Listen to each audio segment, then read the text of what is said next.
Giờ em đang rẽ réo nỗi nhớ hằn sâu vết thương không lành.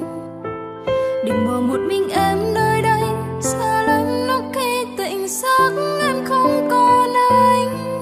Em rất sợ mỗi đêm em vẫn thầm nhớ.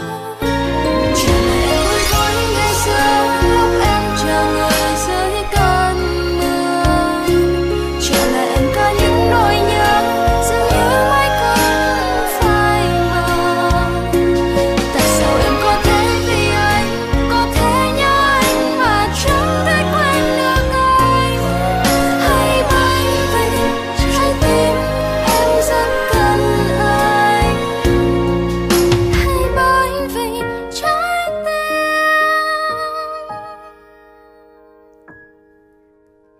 em cần anh.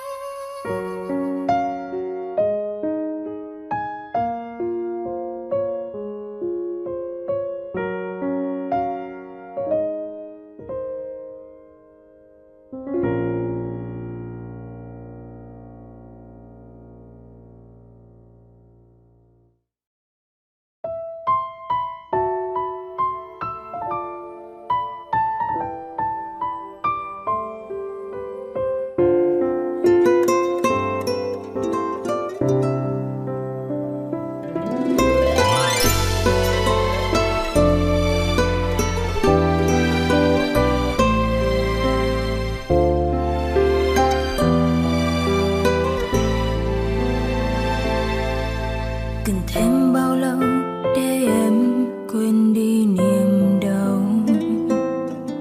Cần thêm bao lâu để em không phải cố giấu?